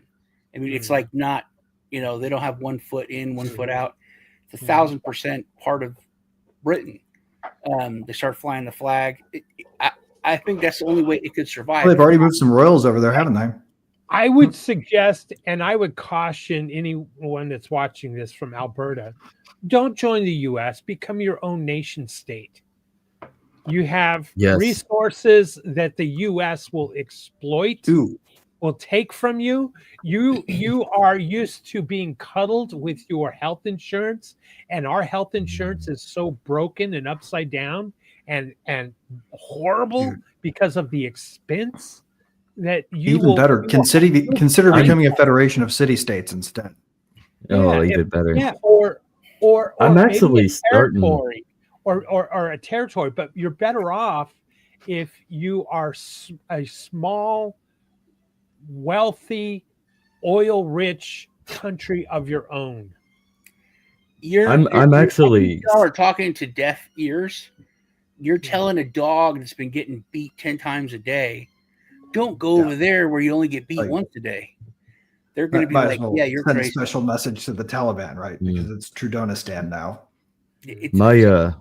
My special message to everybody is I'm starting to kind of understand where people come at, especially with the healthcare idea, the socialized mechanism. Now, not by all means, socialism does not work. The socialist structures doesn't work, but the structure of it, theoretically, when it comes to healthcare, could work in a decentralized measure on the blockchain. I really do, Zach. I got to push back on you there a little bit. There may be some things that you're not considering about the way that customership matters with respect to the level of care you get from your doctor. I become if you're not the payer, then the provider isn't optimizing for your wishes. I'm like Joe now. If you're taking my money, I want it to go for that. I want it to go to give people. You're already taking it. I don't think they should take it. I don't think they should take it, and then we have. But then if we're the payers, then we're the customers, and if you're the customer, then they tailor the thing to your ends. If you're not the payer, then if you want to know why a hospital gets run for the convenience of insurance companies, well, guess what? I'm literally to the world. I'm putting my hand up and saying, "Hey, I'm giving money to kill people all around the world, and I'm not giving money to give healthcare to people in my own country." That's what I mean, when we talk about. Right, but at least the state is a machine for killing things, so at least it can do that well. Yeah, that's where I'm at. That's where I'm at on the issue, because when you look at it, we are a socialized mechanism in the health regime, anyways. And as much as we are because of the government's more than we were in its subsidy bearing. So insurance in itself, through its how do I say the word? In its oligarchical or oligopolial identity. There you go. Because there's only a couple. is socialist in its own structure, period. They're just socialist in a private means. Right. And then you the, have the this privatized fascist version was thinker. the Friendly Society with Yeah. the doctor at the head of it getting all the Yeah. dues. Many of us and- are familiar with the CCP and how it operates. I would Oh, yeah. argue that the CCP here is the insurance company. Yes. And so when you go to your health, your doctor, your provider, and it's got to go through the CCP for payment, and it's a corrupt system, and it's big, and it's sick, and you're sick, and then the government, here you go. When you go to the grocery store and you buy a bunch of junk food that ultimately is going to kill you, and you swipe your card, what you're really doing is everyone that's contributing and paying to the healthcare system is you're spending everybody's money for your illness that you're inflicting upon yourself, and we're all paying for it. There's no incentive in the healthcare system for you to select good vegetables or good meat that isn't hormone induced. No, this has always been about flinging bread out to the crowd at the Coliseum. And that's exactly. There is no incentive fix for healthy well-being, and reducing the cost of healthcare in this country. It's incentivized just the opposite. It's an ugly. I was reading about it's evil. I was reading about SNAP last night as a program and why it was created. Originally, they originally had to do research into the psychology of getting people to use it because people who qualified for it were too proud to take assistance. That's how it used to be. Well, it used to be you had they literally had to learn how they had to do psychological ops in order to get people to take the program because they wanted to create the dependency. Yeah, you used to have meanwhile, my paper piece money of shit aunt fucking that were actual, and you had to count them out. They were like 1s, 5s, 10s, and the person in front of you had to pay for it. And they're like, "Oh, we got to, we need a cash register that takes the food stamp," and they put it on a card. Where now, and then all of a sudden, for a while, people didn't know. Oh, where'd you get that? Where's that credit card? That's a new. You got to wonder how much the government loves the SNAP card because it can force the grocery store inventory system to behave compliantly. And that's that way too. Subsidy creates lack of. It does allow sort of a kind of mass economic surveillance. Yeah. And that's the thing. How do we fix it? How do we fix SNAP? Because the talk of the Trump regime is it's already gone and dead. Actually, how does SNAP protect the federal government? Anything with the federal government is, or did they just own it wholesale? What I mean I'll is, push back on that. I'll push back on that, William, because when it comes to government food things, the WIC program is perfect. I think. Actually, yeah, it gives one actually does do good. Exactly. It does, and I think if you use that model, not necessarily as much good as a private version of it would do. But and here's the problem. Here's where people push back and get angry. Unless there's something I don't know about. If you do for SNAP what you did for WIC, then people could buy good food, good nutritious food, and the cost would be massively low. But then they're like, solve the whole problem with a transaction tax at the point of sale. You're taking away people's dignity because they can't buy this junk food for their kids. So all the other kids have junk food at school, but not little Jimmy. Everyone knows little Jimmy's poor and has to eat carrot sticks and apple slices. And it's like, but it's everybody else paying for it. That's the thing. It's like, hey, I'm sorry, but there has to be a level of make our laws on the basis of playground cruelty. To do that, I'm little for little it. Jimmy doesn't deserve shame. I would still argue that WIC is because little Jimmy's plight lamentable, but it's also other people's money, right? It is other people's money, yes. So how do we promote this onto a more private and even down to the lowest level individual means? How do we try to get it to where charity is literally charity rather than force? That's just it. There's so many problems with society, and that we don't have a belief in the sanctity of life. We don't have dignity anymore, or the belief in dignity. The moral standards are gone. First principles are gone. We don't agree on first principles. We don't agree on the Constitution, like the Second Amendment. There's such a giant divide amongst the people that I think the answer is segregation, separation. intentional, communities. I've come to that conclusion that, the smaller community is going to take care of itself because they're all going to be like-minded. And you know what? Let the savages be savages, and let I don't know. Well, yeah, there's enough land that a diversity of separate. lifestyles can be supported. Everybody can have their own thing and see how it works. The only thing that you shouldn't be allowed to do is force people to stay. The idea of the I do not experiment come that with peace, but I bring a sword. each state was supposed to be an experiment, and if one state was doing well and another one wasn't, we could vote with our feet and move to that state that was being well ran and well managed. Well, that's all gone because the federal government has absorbed all the state power as well. And also people take their politics with them.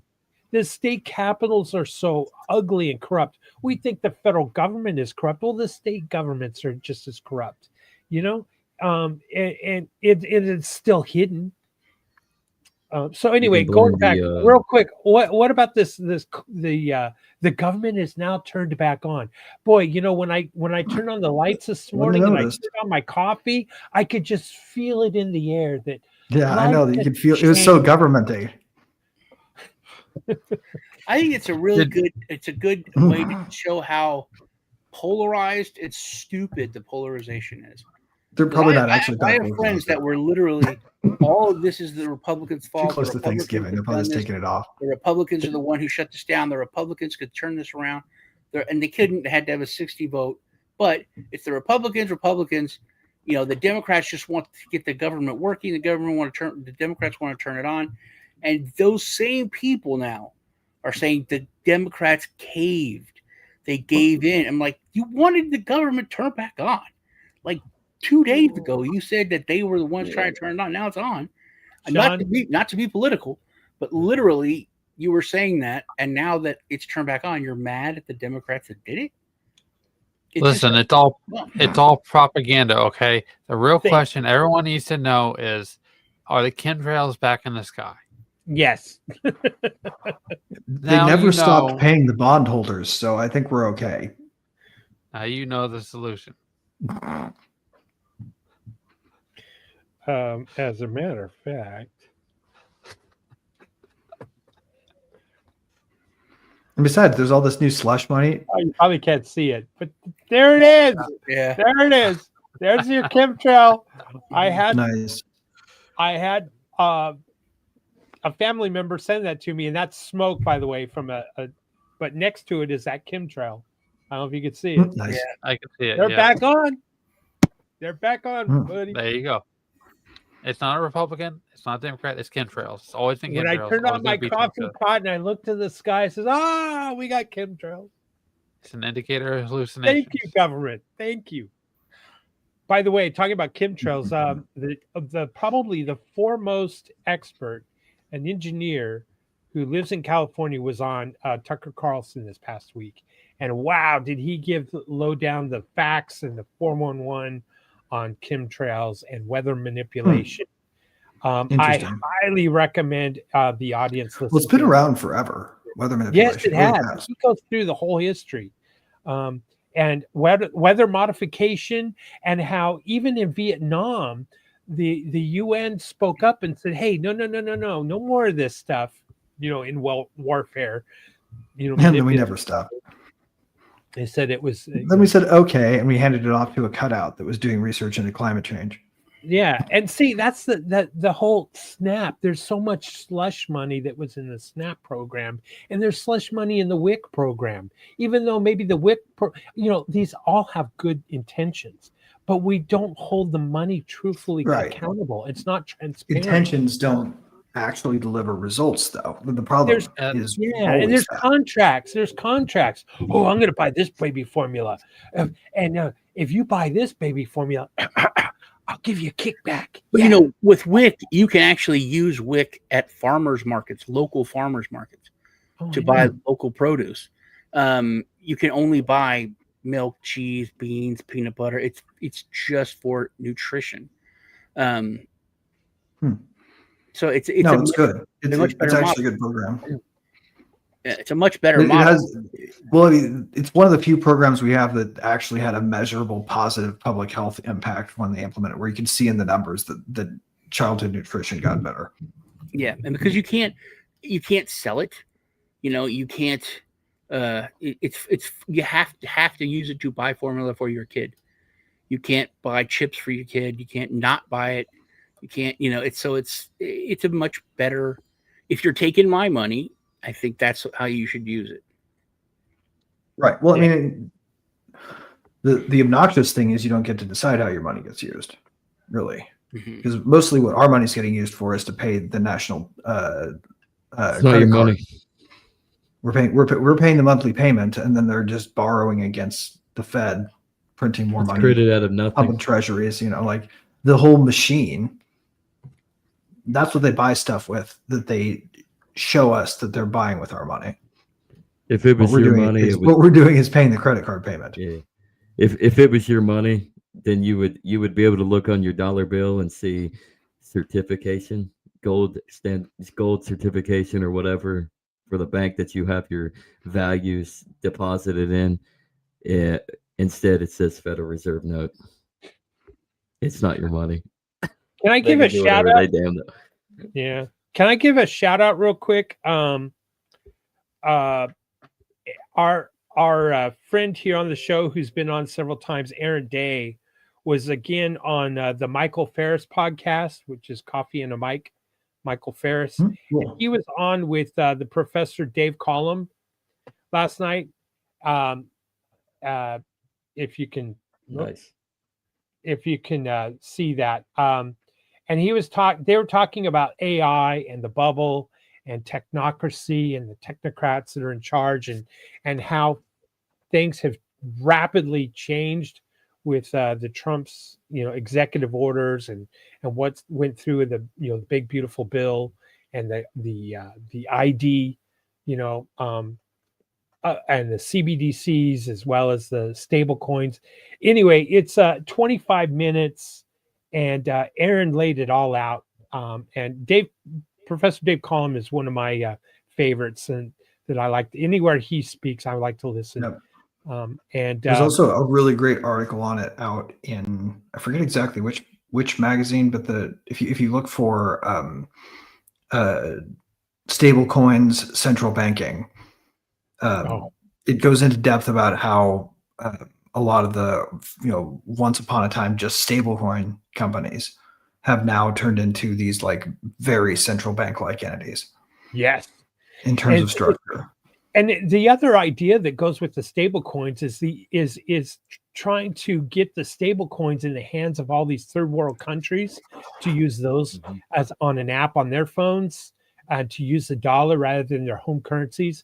And so it kind of like fingers through various countries to hold the dollar in place, as it competes with BRICS, which BRICS was, created on Wall Street. Ironically, no, it wasn't Russia and India and Brazil that got together and said, let's create BRICS.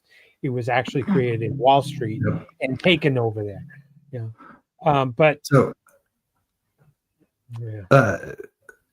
To go back to an earlier point that somebody made, I forget, was it Zach or Andrew, or maybe it was you, Sean, maybe you said this, I don't know.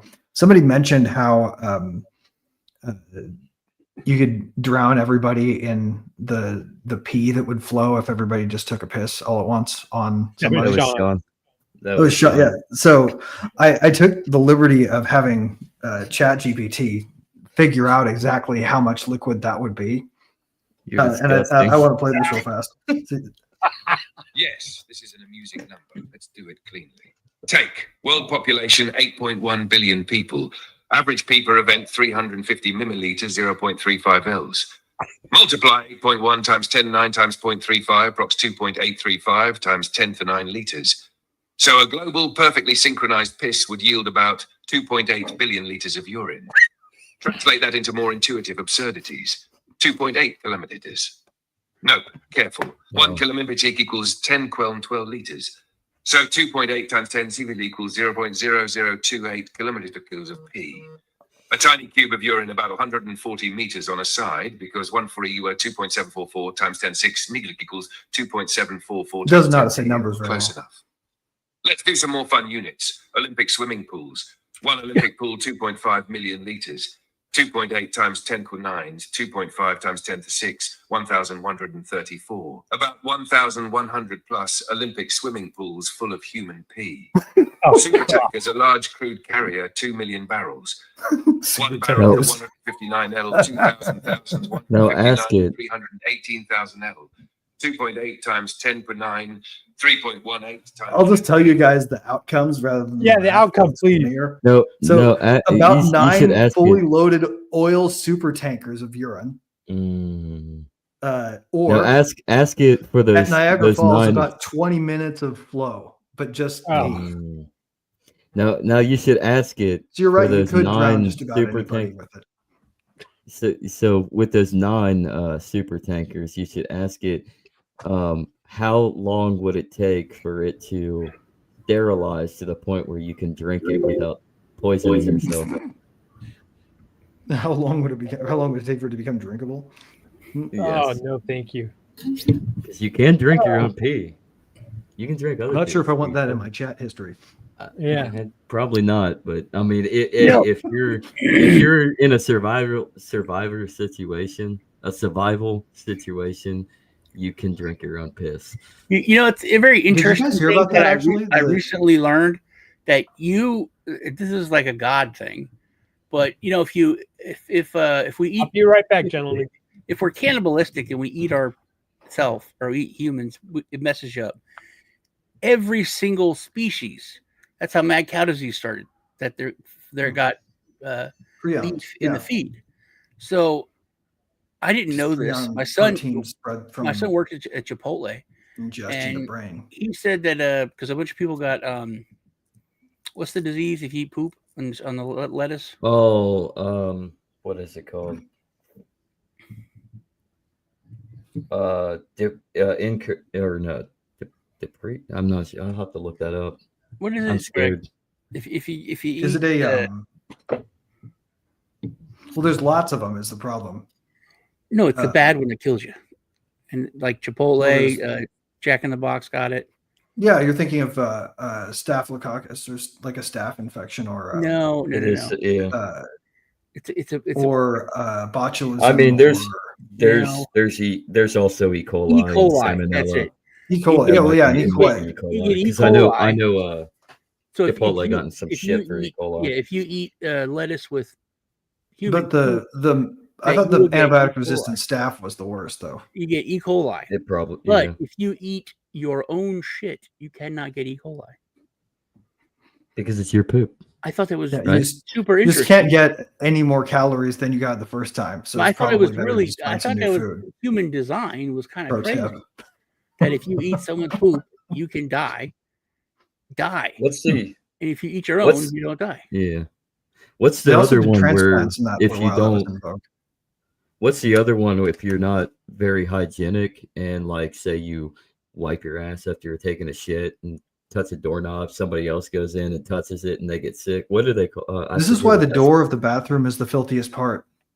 It's disgusting, dude.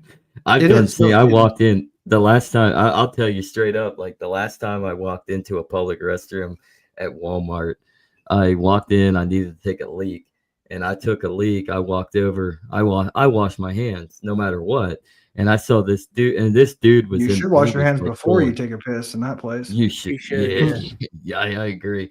But this dude, I'm sitting there standing at the sink washing my hands, and this dude is like going hard, like you're hearing grunts and taking a dump.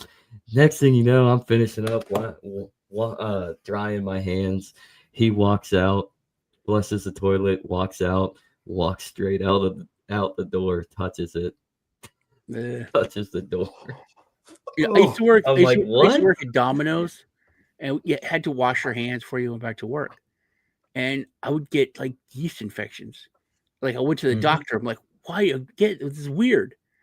And it's because like you had to wash my hands first because I was making pizza and I had yeast on my hands, and then I would pee and then wash my hands and go back to work. So literally, it was like it took like 2 months until we figured it out. Oh, that makes sense. Yeah. Right. Yeah, you should wash your hands kitchen's like a before laboratory, really. and after. Yep. I never would have thought about it that way. Andrew it's kinda has weird yeast when you think about infections it. on a daily basis. Yes, Daily exactly. basis. Huh. We had this one guy who smelled so bad. I was assistant manager, and he was like 40 something and had like 8 kids, right? But he would take his shirt home, wouldn't leave it, and he would not shower, and then he wouldn't wash the shirt. So he smelled so bad. And everyone's like, Sean, I can't work here. You got to do something. It would hurt your eyes. So the Domino's rule book was literally a foot thick. I had to go through it and find rules. And then I had to counsel the guy and say, hey, man, you're violating these 3 rules here, and they're going to have to fire you if you don't shower and wash your shirt or leave it here for it to be washed. It was very embarrassing. Page 3, subsection A, paragraph 12. Literally, yeah. Line 2. I don't understand it. Just shower. You don't have to shower. Usually rules are there 3 times a day, specifically for 3 the times case a when week. somebody doesn't do what At least. everybody else is already doing. Yeah. It should be guidance. He was like, I know got I've seen 8 kids. I'm like, I don't want to fire you. I don't want to be talking to you, old man. Right. Yeah, this is weird to talk about. Years old. I've seen videos about like the people that enforce rules at like White Castle, because when I was a kid I used to work there, and they would say, like, up at the home office or whatever you want to call it, the corporate, it would say this is just general guidance, but the people at the actual store that know these are the rules, you have to follow the rules. I'm like, okay, yeah, okay, we'll go with that. But I can totally understand where you had to actually come down and say, this is the rule. You need to make sure that you're taking a shower every day. Because otherwise, be like, fuck off, it's fine, right? Right. Yeah. What you should have did, Andrew, was when you were talking to them, you should have been like, yeah, okay. All right, gentlemen, That's how you we're make almost coffee. at the 2-hour You mark. could have implemented a stink-spection, though, as a general rule, where everybody had to be smelled if you didn't want to single the guy out. No, if you smelled the guy, you would die. That would have been more awkward, though. If there was actual what smell you interaction. should have did was you should have lined everybody up, told them to bend over, and then you smelled everyone in their asses, and whichever smelled worse, you fired them. I'm not doing that's any of that terrible. because when you work at White Castles, Listen, you can eat whatever you want. It would permanently put in the culture like a All right. fear of not smelling good if you did it that way, Zach. You probably could. But before we go on, though, there's one other thing worth bringing up, I think. We got to be quick. Have you guys heard about the oh shit, what was it? Hang on, I actually made a note of this, so I didn't want to forget it. But On our outro, I need just an extra minute. yeah, no problem. Why can I not? Literally the second I get everybody's attention, I'm like, I fucking forgot. Hang on. Well, you want us to do the outro and then we'll come back to you last? Yeah, sure, that'll work. All right, Zach, what's happening with you in this week, and provide us how we can follow you and all that good stuff. And then we'll go to Andrew, Sean, to Greg, and then to me. Zach, what do you What a got? mess. My message for everybody today is get right with yourself, because the world is fallen, and you should get right with God and right with yourself, and just acknowledge that you have your own faults, the world has its own faults, and live for more than yourself. Go beyond yourself. We've seen what government does when enforcing theft to provide for others, specifically with the SNAP. And I think it's time that we go beyond ourselves and acknowledge that humans in community is exactly what we need in order to help others. We don't need force. We don't need theft. We don't need to subjugate ourselves towards giving up our own authority. We should just do. So my message for everybody is live up to a standard of true charity with each other. Good. Thank you, Zach. Andrew.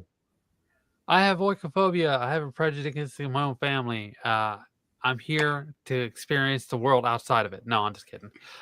Join us tomorrow, and we're going to be joining Greg again to talk about his book, Law Zero, and it'll be 11 o'clock Eastern Standard Time, at 10 Central on Rumble, on X, on YouTube, and a variety of other platforms, Facebook, for example, and it'll be a good time. Super. I'll hand it off to Sean. Sean. You guys did not go to my channel and go comment on the last 3 videos, USA, so that you would win this wallet. Go do that. Go to my last 3 videos, comment USA. I'll give that away to somebody in the US. Just check me out on social medias, and on Tuesday, me and Lisa, hopefully this week, we'll do our Trig Tuesday show. Nice. All right, Greg. Okay, so the thing that I wanted to point out earlier is still lost to history. So we'll have to try to come back to that. But it was salient to privacy, and the point that I wanted to leave everybody with was literally about the amount of effort that you have to put in to having privacy if you want any of it. So I will just say, like, try to treat privacy like a practice. You don't have to outrun the bear. You just have to run faster than the person next to you to win at privacy in this day and age. So try to adopt a new habit every time you can, ingest one, and that's how you'll keep privacy alive. It's not dead if you don't give up on it, because it's part of who you are. Nice. All right, I'll finish it off. First of all, I want to thank everybody who has been watching us talk about Is Privacy Dead? And next week's show, all of us are going to need to make a decision. I believe we're going to have to move it to Wednesday, because isn't next week Thanksgiving? Or am I off a week? You're off a week, couple weeks, Yeah. couple One weeks. more week. Thanksgiving's in a couple All weeks. All right, so Thanksgiving. All right, so the week after next show will be on Wednesday. And I want to thank all those who have watched and participated, and I would like to thank the panelists for being here as well. And lastly, but not last, as far as din.social, there is a din down meeting tomorrow morning. It'll be brief. And there's some discussion, and Satoshi Sean, you'll be interested in this, about changing the login because we have a potential client that wants to use din.social who needs the login changed as well. And so that might solve that problem. So keep posted on that. Next, I'd like to also mention I have been taken to a new realm, shall we say, and that is been locked up in meme asylum. I've been very fascinated with the white paper and the math behind it, and how it could revolutionize the whole way memes are done, ending the pump and dump. And I'm serious about this. It could solve a lot of problems in the meme investing world and the meme chasing the dream of meme profits, ending that continuous cycle of the pump and the dump. And that has got me excited about Meme Asylum because of its white paper and what it can do for society. It solves a real problem. So I encourage people to take a look at Meme Asylum. And with that, I am going to end us with a quick video. Again, thanks to the panelists. Looking forward to next week's show. So here we go. Thank you, John. Play us out. America's not the government, people. The America is you. It is the Grand fucking Canyon, the Rocky Mountains, the deserts of the Southwest, the Pacific fucking Ocean, the Atlantic fucking Ocean. It is the grandest continent. And what the fuck have you people done? You have turned yourself into sheep, every goddamn one of you.